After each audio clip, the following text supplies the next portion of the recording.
वैसे तो हमारी मंशा थी कि हम इस पुस्तक की रिव्यू मात्र ही करें, पर जब हम इस पुस्तक को पढ़ना शुरू किए तो आप विश्वास नहीं करेंगे कि हम एक सप्ताह में 2 बार पढ़ चुके हैं। और जब हम इस पुस्तक की कुछ कहानियों को अपने कुछ परिजनों से शेयर किए तो सबों ने इस पुस्तक को खरीद कर पढ़ने का निर्णय लिया। कुछ तो ऐसे लोग भी यह पुस्तक खरीद डाले जिन्हें पढ़ाई में कुछ खास रुचि नहीं है। तो खैर, कहानी शुरू करने से पहले इस पुस्तक का परिचय दे दें। वैसे तो आप स्क्रीन पे देख ही चुके होंगे कि ये पुस्तक the great Bollywood actor Ashutosh Rana sir द्वारा लिखी गई है और इसका नाम है मौन मुस्कान की मार। इसमें तकरीबन 27 कहानियाँ हैं, सारे एक से एक है। इन व्यंग्यात्मक कहानियों से सिर्फ आपका मनोरंजन ही नहीं होगा, बल्कि आपकी हिंदी भाषा का भी ज्ञान बढ़ेगा। तो आइए अब आपकी बेचैनी को ख़त्म करते हैं और कहानी शुरू करते हैं। उन्होंने अपने खेत में अंगद का मंदिर बनवाया हुआ था। यह पूरे संसार में एकमात्र मंदिर था जिसमें अंगद की पूजा होती थी। इसका कारण था बचपन में देखी गई रामलीला में अंगद ने प्रभु श्री राम का नाम लेकर रावण की सभा में जो पैर जमाया था और चुनौती दी कि कोई भी मेरा पैर अगर तिल भर भी हिला देगा तो प्रभु श्री राम हार मानकर वापस लौट जाएंगे। गांव के सबसे बड़े पहलवान कुंदन काका, जो रावण का रोल करते थे, वे भी अंगद बने हुए किस्सू कबाड़ी का पैर नहीं हिला पाए थे। इस बात ने विश्वपाद के बाल मन को बेहद प्रभावित किया और वे अंगद की शक्ति के लपेटे में आ गए थे। उन्होंने छुटपन में ही गांव के अखाड़े में जाकर अपने को तैयार करना शुरू कर दिया था। उनके दादाजी का नाम विश्वमोहन, पिता का नाम विश्वस्वरूप, चाचा का नाम विश्वगोपाल, छोटे चाचा विश्वविजय था।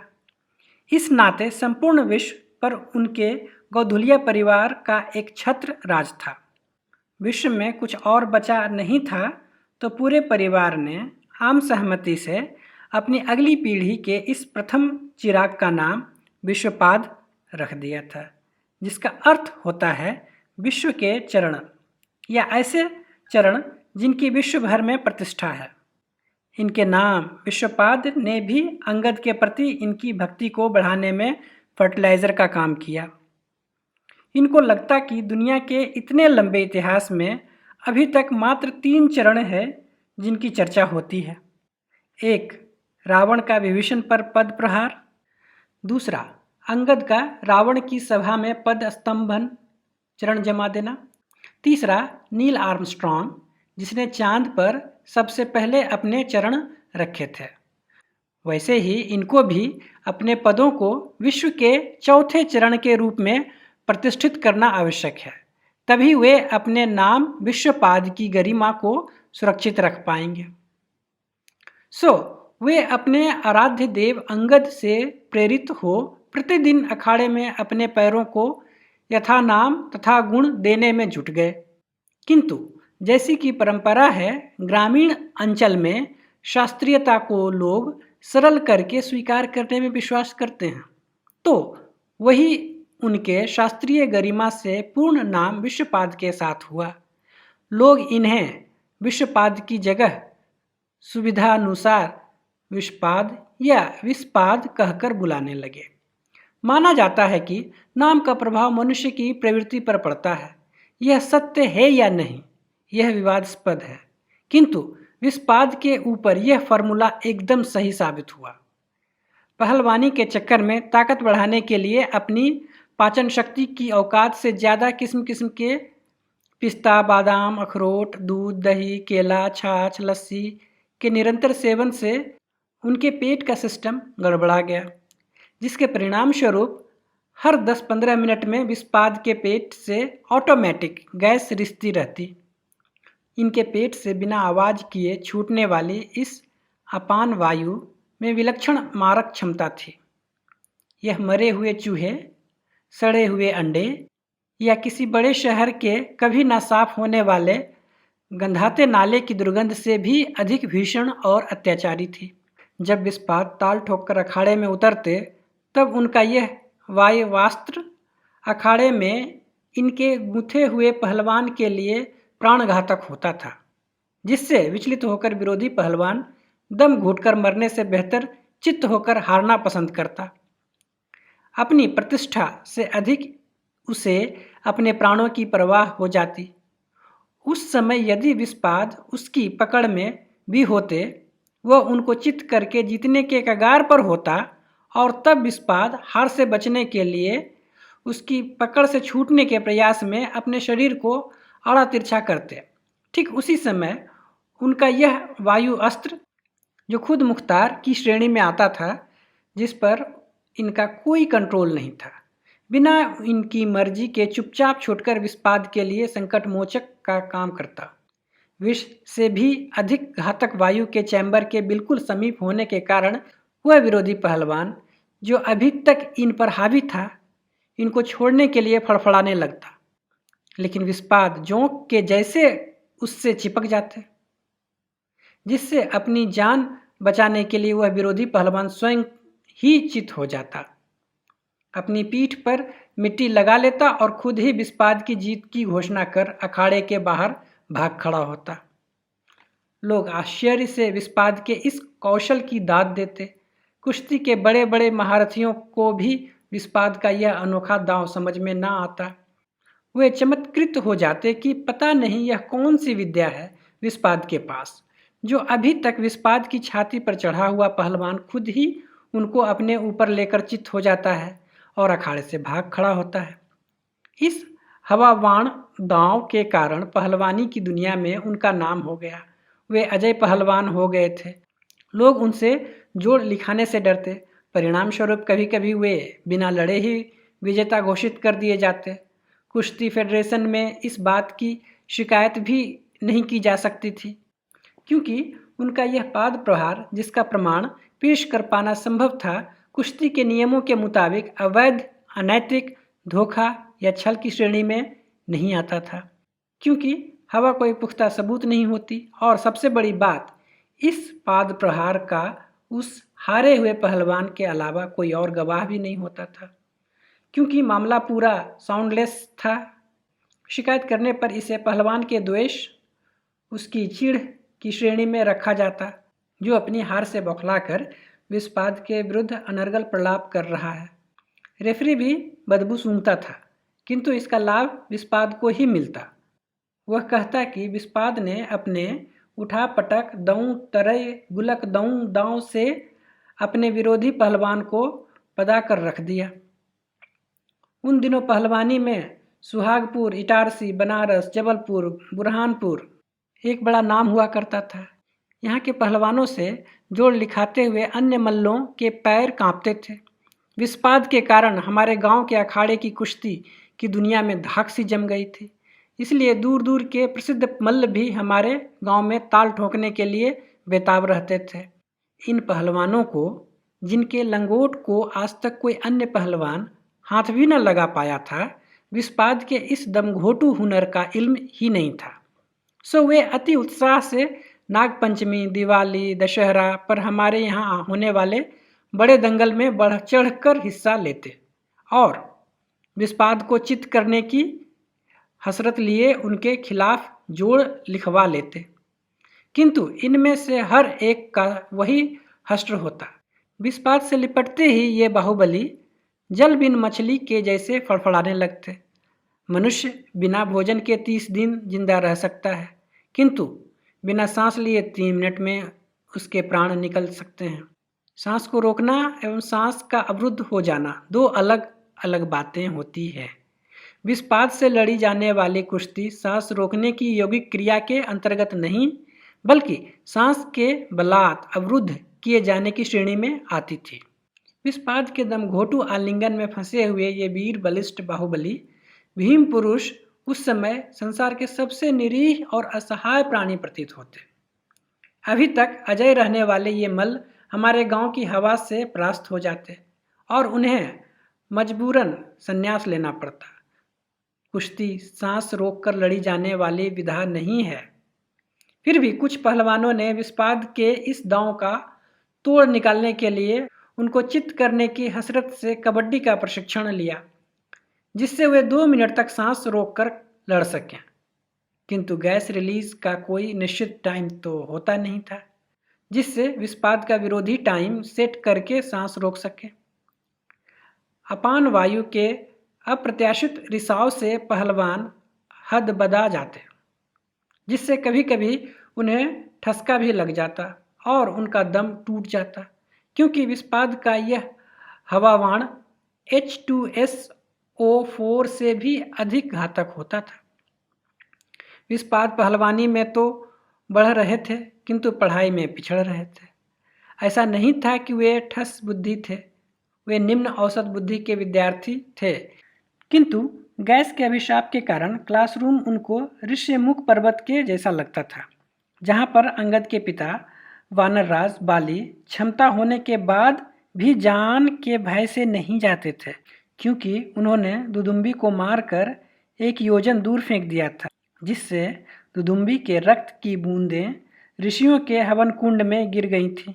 ऋषियों ने बाली को शाप दिया कि खबरदार, अगर ऋष्यमुख पर्वत पर आया तो जान से हाथ धो बैठेगा।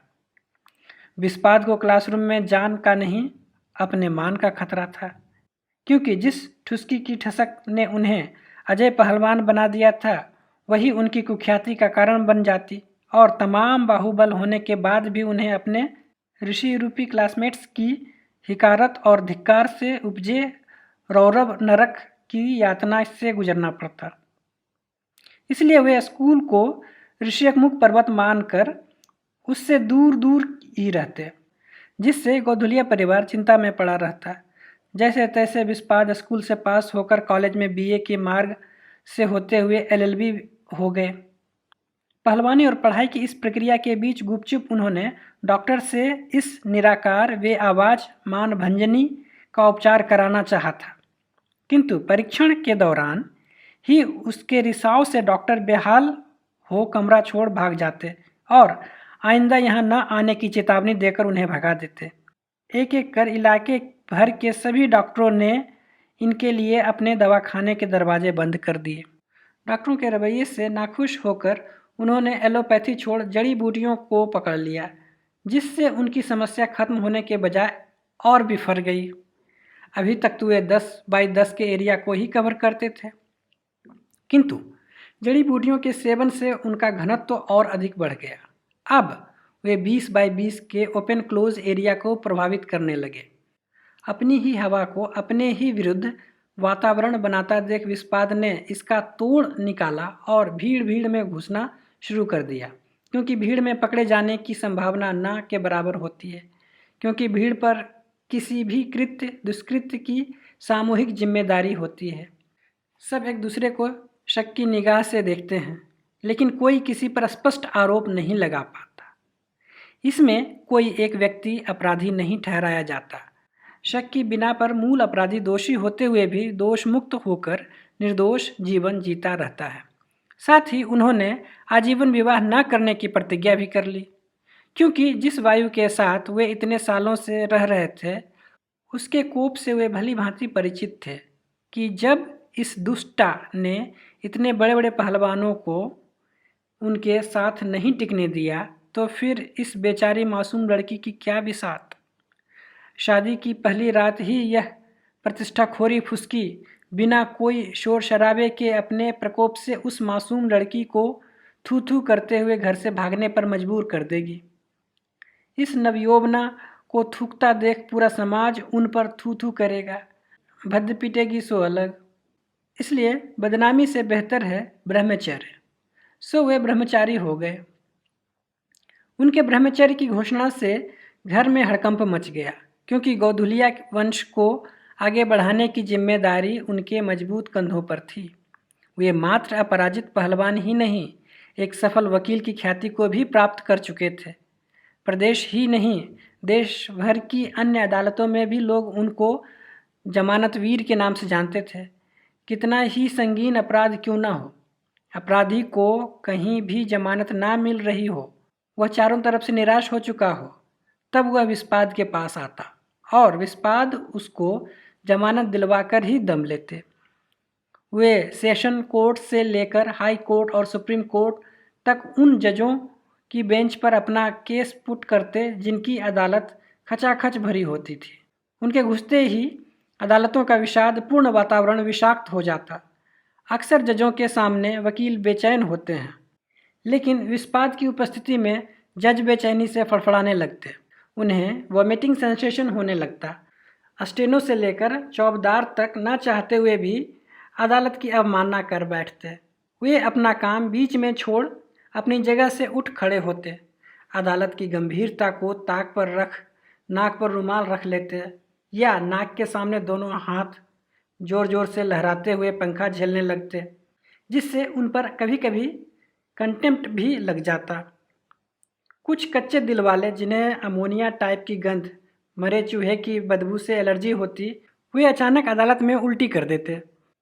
एक और आश्चर्य जो देखने को मिलता वह यह कि अदालत के कमरे में जज के आने पर पूरी अदालत के खड़े हो जाने की परंपरा है, किंतु विस्पाद के कमरे में घुसते ही जज साहब यकायक अपनी कुर्सी से खड़े हो जाते। उनकी शक्ल देखकर लगता कि जैसे उन्हें खुद भी न पता हो कि वे किस अदृश्य शक्ति के कारण न चाहते हुए भी यंत्र चलित से उठ खड़े हुए। ऐसा वे कोई एक बार नहीं, जब तक विस्पाद उनसे जमानत के लिए जिरह करते रहते तब तक बार बार वे कुर्सी से खड़े हो जाते, फिर बैठ जाते, फिर खड़े हो जाते, फिर बैठ जाते। ऐसा लगता कि वे कोर्ट से भाग जाना चाहते हैं, लेकिन कहीं खुद पर कंटेम्प्ट ना लगाना पड़ जाए इसलिए बैठ जाते। विस्पाद द्वारा उत्सर्जित वह निःशब्द बदबू बम भगवान की लाठी के जैसा था, जो दिखाई नहीं देती, लेकिन व्यक्ति उनकी चोट से कराहता रहता है। व्यक्ति की भले ही कोई मर्यादा ना हो, लेकिन पद की एक मर्यादा होती है जिसकी रक्षा करना व्यक्ति का प्रमुख धर्म है। सो साहब व्योचित भाव से उन हवाई हमलों को अपनी क्षमता भर बर्दाश्त करते। शरीर और आत्मा एक दूसरे से बेइंतहा मोहब्बत करते हैं, लेकिन विस्पाद की यह उल्टा कुलक्षणी कुवास शरीर को आत्मा से और आत्मा को शरीर से मुक्त हो जाने के लिए तीव्रता से प्रेरित करती, और विस्पाद इस पूरी स्थिति से अनभिज्ञ स्थित प्रज्ञ भाव से अपने मुवक्किल को जमानत दिए जाने के लिए जिरह करते रहते। साहब के पास इस भीषण गैस त्रासदी से बचने का एकमात्र उपाय था कि विस्पाद की जमानत याचिका को तत्काल प्रभाव से मंजूर कर विस्पाद को फौरन अदालत से रुखसत करना। अदालत में हथियार ले जाना, ऊंची आवाज़ में बात करना, शोर शराबा करना, यह सब अदालत की गरिमा को खंडित कर कंटेम्प्ट के दंड के अंतर्गत आता था। लेकिन विस्पाद इसमें से किसी भी कैटेगरी के अंतर्गत नहीं आते थे, क्योंकि उनसे छूटने वाली असहनीय बदबू बेआवाज़ हुआ करती थी। कानून की आंख पर पट्टी बंधी होती है, वह देखकर नहीं सुनकर न्याय करता है, और विस्पाद का यह गैर इरादतन कृत्य सुनने की नहीं सूंघने की श्रेणी में आता था। वे प्रत्यक्षतः ऐसा कोई काम ही नहीं करते थे जो अदालत की अवमानना के अंतर्गत आता हो। यह अपराध नहीं रोग की श्रेणी में आ सकता था, और रोगी होना कोई अपराध नहीं होता। फिर अदालत के पास इनके इस विवेकहंगता रोग का कोई प्रत्यक्ष प्रमाण भी नहीं था जिसका हवाला देकर उनका लाइसेंस रद्द किया जा सके। विस्पाद की उपस्थिति में वहाँ बैठे हुए हर व्यक्ति के दिल में यह तमन्ना पैदा होती कि जैसे कानून की आंख पर पट्टी बंधी है, काश वैसे ही पट्टी नाक पर भी बंधी होती तो अधिक सटीक न्याय हो पाता, क्योंकि गंध में विवेक को विचलित करने की अपार क्षमता होती है। गंध से ही व्यक्ति प्रभावित और अप्रभावित होता है। गंध व्यक्ति के विवेक का हरण कर लेती है। इस सिद्धांत पर दुनिया भर में इत्र का, परफ्यूम का, डिओड्रेंट का और उससे जुड़ी विज्ञापन फिल्मों का अरबों खरबों का व्यापार चल रहा है। भोजन की गंध ही भूख को बढ़ाने और पचाने वाले एंजाइम्स शरीर में छोड़ती है। सो कानून की सिर्फ आंख बंद करने से काम नहीं चलेगा, उसकी नाक भी बंद करना आवश्यक है, जिससे विवेक भ्रमित ना हो, क्योंकि विवेक सुनकर भले ही प्रभावित ना हो, किंतु सूंघकर निश्चित ही प्रभावित होता है। इसका प्रत्यक्ष प्रमाण विस्पाद जैसे साधारण से वकील का असाधारण जमानतवीर वकील के रूप में प्रतिष्ठित होना है। संसार में लोगों के व्यक्तित्व की खुशबू फैलती है, किंतु एडवोकेट विस्पाद गौधुलिया के व्यक्तित्व की बदबू ने चहु ओर हड़कंप मचा दिया था। वे 10 बार शरीर के ऊर्ध्व भाग से प्राण वायु इनहेल करते और 1 बार शरीर के अधो भाग से प्राण घातक वायु का निष्क्रमण करते। पता नहीं परमात्मा की कौन सी कारीगरी के तहत उनके द्वार इनहेल की गई ऑक्सीजन सल्फ्यूरिक एसिड की गंध में कन्वर्ट होकर अपान वायु के रूप में निकलकर विध्वंस मचा देते। सभी कानूनी विदों ने सलाह की कि एक वकील के रूप में विस्पाद देश की प्रत्येक अदालत का वातावरण दूषित कर रहा है, जिसे कानूनन हम रोक नहीं सकते। तो क्यों न इसे एलिवेट करके जज बना दिया जाए, जिससे इसका कार्य क्षेत्र सीमित हो जाएगा। वो अन्य अदालतों एवं न्यायाधीश विस्पाद की उपस्थिति से होने वाले दुष्प्रभाव से बच जाएंगे। विस्पाद को एलिवेट करके हम न्याय को प्रोटेक्ट कर लेंगे। सो विस्पाद को उठाने के नाम पर उन्हें जज बनाकर एक जगह बिठा दिया गया। इस महानतम उपलब्धि से पूरे गौधुलिया परिवार में हर्ष की लहर दौड़ गई। उनके दादाजी, पिताजी से लेकर दोनों चाचा उनके ऊपर विवाह कर लेने का दबाव बनाने लगे। उनके ब्रह्मचर्य की प्रतिष्ठा पर चोट न आए, इसलिए उनके दादाजी ने उन्हें फुसलाते हुए तर्क दिया। वे बोले कि प्रियपाद, तुम्हारा यह विवाह वासना पूर्ति का नहीं, वंश वृद्धि का हेतु है। पुत्र वंश की रक्षा, वंश की वृद्धि करना तुम्हारा कर्तव्य है, क्योंकि पू नाम के नरक से पितरों को तारने का काम पुत्र ही करता है। यह पितृ ऋण है पुत्र, इससे उऋण होना परम आवश्यक है। विस्पाद ने जवाब दिया कि यदि वंशवृद्धि ही आपका हेतु है दादाजी, तो जिस ब्रह्मचर्य व्रत का मैं पूरी निष्ठा के साथ पालन कर रहा हूँ, उसमें बहुत शक्ति होती है। मैं ब्रह्मचर्य को खंडित किए बिना भी वंश की वृद्धि कर सकता हूँ। इसके लिए विवाह करने की आवश्यकता ही नहीं है। ब्रह्मचारी के पसीने और उसके आंसुओं में संतान पैदा करने की शक्ति होती है। पुराणों में इसके प्रमाण हैं। हम सभी जानते हैं कि हनुमान जी के पसीने की बूंद को एक मछली ने पी लिया था, जिससे मकर ध्वज का जन्म हुआ। मोर पंख को पवित्र माना जाता है, क्योंकि मोर ब्रह्मचारी होता है। मोरनी उसके आंसुओं को पी लेती है, जिसके परिणाम स्वरूप मोर का जन्म होता है। मोर की पूरी प्रजाति ही ब्रह्मचारी मोर के आंसुओं से उत्पन्न होती है। इसीलिए धैर्य धारण कीजिए, आपका यह विस्पाद ब्रह्मचारी है। इस गौधुलिया को पैदा करने के लिए विवाह करने की नहीं, व्यायाम करने की जरूरत है, ताकि पसीना निकल सके। वंश बढ़ाने के लिए मुझे विवाह नहीं, समाज की वेदना को स्वीकार करना होगा, ताकि मेरे आंसू निकल सकें। दादाजी उनकी बात सुनकर चौंक गए और बोले, बेटा विस्पाद, तुम आस्था के बहाव में आकर पूर्णतः अवैज्ञानिक बात कर रहे हो। तुम जैसे कानूनविद को यह अतार्किक बात शोभा नहीं देती। विस्पाद न्यायाधीश के जैसे स्वर में बोले, दादाजी, यह अंग्रेजी पना छोड़िए। जो तर्क विज्ञान की बात करता है, अपनी संस्कृति आस्था अनासक्ति को प्रधानता देती है और आस्था में तर्क का कोई स्थान नहीं होता है। मैं आपके परिवार का जरूर हूँ, लेकिन आपके जैसा नहीं हूँ। सच बात तो यह है कि आप जैसे पहले वाले लोगों ने ही हमारी संस्कृति का सत्यानाश किया है। आपकी यही one more have more, once more के चक्कर में पढ़कर हम लोग आसक्ति प्रधान हो गए हैं और अपने हिंदी वाले मोर को, जो अनासक्ति का प्रतीक है, भूल गए। आप जैसे लोभी आसक्तिपूर्ण पुरखों के कारण ही हमारी पीढ़ी यह दिल मांगे मोर के मंत्र का जाप करने लगी। आसक्ति अशांति का कारण होती है। हमारी वर्तमान अशांति का कारण आप लोगों की यह आसक्ति है। इसीलिए no more discussion. This is my final decision. I will not marry. रही बात वंश वृद्धि की, जिससे गौधुलिया वंश चल सके, so for that I will donate my tears. और ऑर्डर कहकर वे वहाँ से चले गए। दादाजी बेहद अनुभवी आदमी थे। वे समझ गए थे कि विस्पाद डिफेक्टफुल होते हुए भी अपने आप को इफेक्टफुल सिद्ध करना चाहता है। अपने पाद के लिए पुरखों को दोषी ठहरा रहा है, अपनी विकृति को जस्टिफाई करने के लिए संस्कृति का हवाला दे रहा है, स्वयं हवा खराब करने के बाद यह उस हवा को दूषित करने का दोष समाज पर डालना चाहता है।